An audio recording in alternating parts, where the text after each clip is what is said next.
Roster-wise, Vele went to IR. Charlie went to the 53. Injury-wise, out guys will be Alvin, Awesome, and Caesar.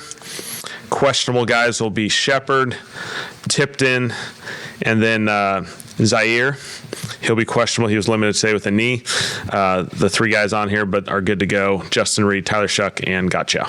So that's the roster, and good to go. You've kind of made some moves from some guys quickly, putting them on IR or moving them out.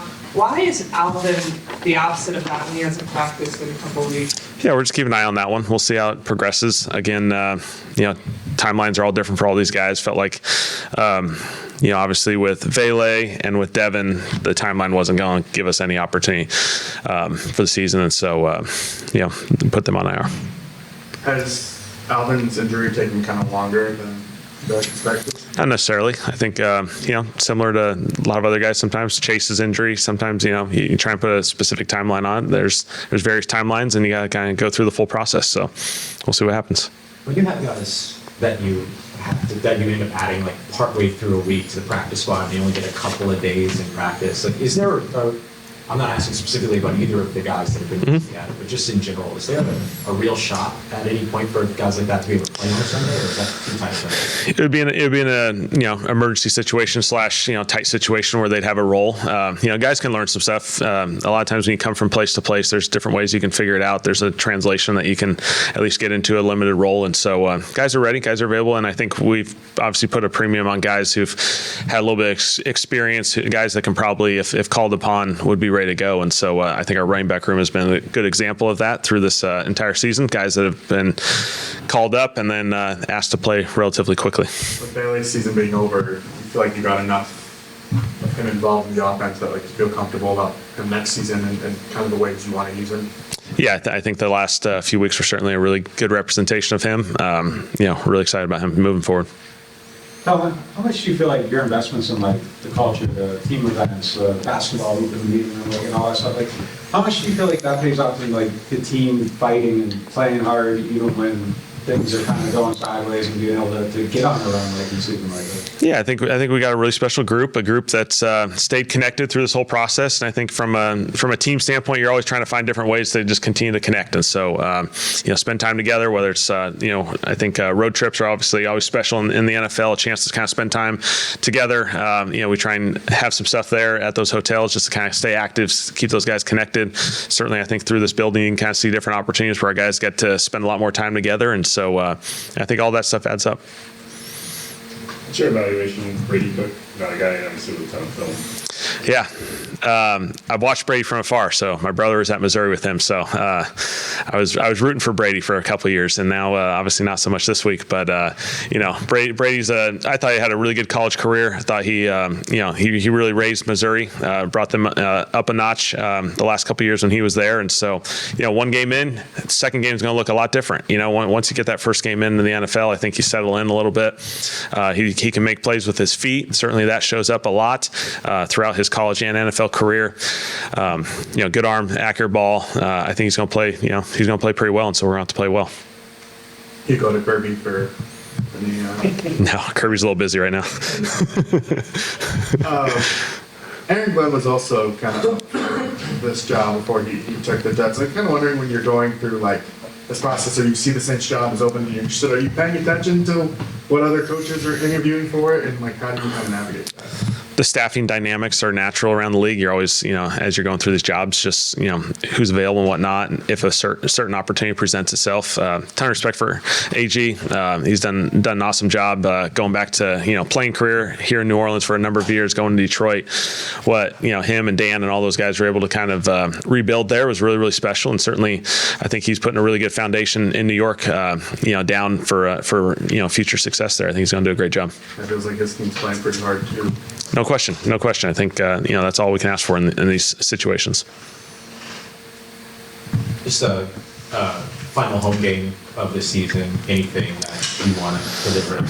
Yeah, we're excited about it. We're excited. It's our last opportunity to be at the Dome. The fans have been awesome this year. I know, when you go through a season where you have some ups and some downs, and for them to kind of stick through all that journey with us and kind of rally, I thought last week was an awesome experience. For that come from behind win, the crowd at the end of the game, I thought there was energy and juice, and we're excited for this one. We got a team coming in a similar situation that's building, and so we're excited to see the Dome one more time. What have you seen from William Sherman that, when in right tackle, like Caesar, like, how did he kind of carve a role for himself throughout this process? Had an opportunity to join the practice squad, really steady. Again, you earn these opportunities through what you do each and every day, and so he's prepared himself really well. He's had a couple call-ups through this experience, and so I think he's doing a nice job, and we're excited about his future as well. Evan Hull, he got drafted a couple years ago. The Colts got hurt in his very first game, and put him one game after that. So Yeah. he just hasn't had a ton of live game reps. What did you have to see from him to feel comfortable putting him on the roster? We just saw it in practice really quickly. Everyone's NFL journeys are unique. I thought his preparation was really good, and then he had a couple opportunities there to kind of be active and potentially ready to go. And he's just done a really nice job. And so he's earned this. I think when you go back to his college career, had a really good career. And sometimes the early parts of your NFL career, you have to navigate a few things. Everyone has different paths, but we felt very fortunate in the middle of the season to find a guy like him available, and to be able to add to this team. Sherman, too, was another guy that only had one career game before this. But the last years in the league and only having one NFL game, do you sense the hunger for those guys to get another opportunity? How do you kind of see that with Paul? I think just all these guys, you bring in high character guys. They're great teammates. They have incredible work ethic. They're prepared. We've asked a number of these guys that when the opportunity presents itself, be ready to go. And we feel like a lot of these guys are taking advantage of these opportunities.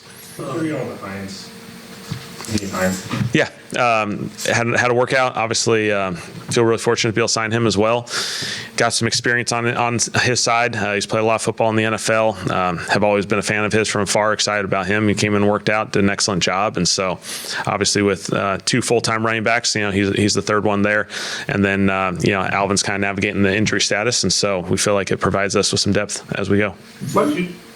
Did you not mention Justin Reed's name? Is he fulled up? He's good. Yeah, good to go. And if Peyton wasn't on, and Mitchell Peyton wasn't on the injury report, did he get hurt? No, he got a little banged up, so he was limited today.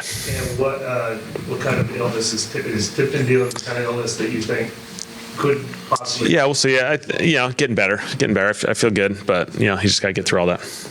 You guys had a pretty deep running back room in camp, but the years gone on, and you've brought in others, rather than just bring those guys back. I know Clyde Edwards-Helaire in Kansas City, for instance, but was there something about just the guys who were out there that you wanted to try something new rather than kind of rely on the guys who had in camp previously? I think it's just the way the schedule and timing works. Obviously, we brought a couple of these guys through the practice squad route, and so obviously those guys have to be truly available. Which there's a number of guys that are on practice squads, other places that we had a great experience with. It didn't work from a 53-man roster perspective, and so we felt like these guys would add certainly a really good role for us. And then obviously there's some roster movement that's occurred the last few weeks that have allowed us to move some of these guys up to 53.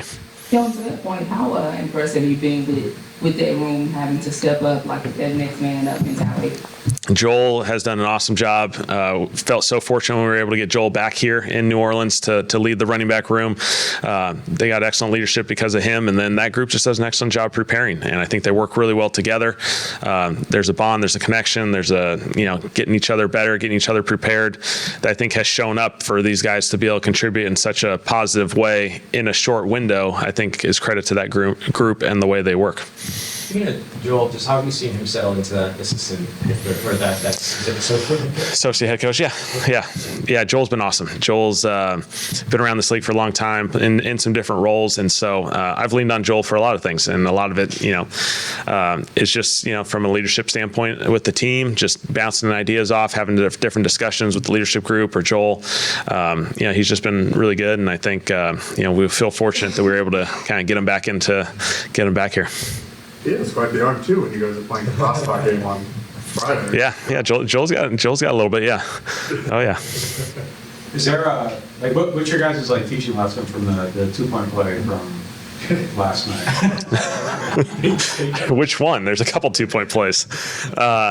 We that'll be on next week. So that'll be next Friday's team meeting. There certainly will be a bunch of plays from that game. So obviously recovering the football on that 1 2-point play was huge, and something we always talk about. The whistle does not necessarily end the play. Obviously, you got to be careful about what you do. But again, we always want to get on those footballs, no matter what side of the ball you're on. It was a very unique one, and then the last one was just phenomenal play. Quarterback did an awesome job, Sam, working through a progression. So, Just curious on the crossbar game that you guys play on Friday. Are you keeping track throughout the season? kind of a weekly basis. It wasn't a good day for me, but last week was better, so we'll see. It's just kind of a philosophical thing that over time, with the new rules where both teams get possession, would you, as a coach, want to have the ball first or second? Because it feels like, because now you are guaranteed the ball, it obviously. League's trending towards taking the second possession just because of, it's a limited time frame as well. So a lot of times that second possession ends up close to around that 2-minute warning, and then you kind of play situational football for the rest of the way there. We just saw you guys have an 11.5-minute drive now. There is no second. Exactly. There's some potential there too. Is that mentality shift at all home in a way, kind of like how coin toss is, or is that not? There's certain discussions certainly to be made. I mean, you can look at the way we've handled coin tosses. Sometimes there's value to taking the ball, whether, the opponent, all those sorts of things. There's obviously kind of a common sense starting point, which is usually you're going to defer. I think that's how most people start. And then there's some factors that may flip it one way or the other.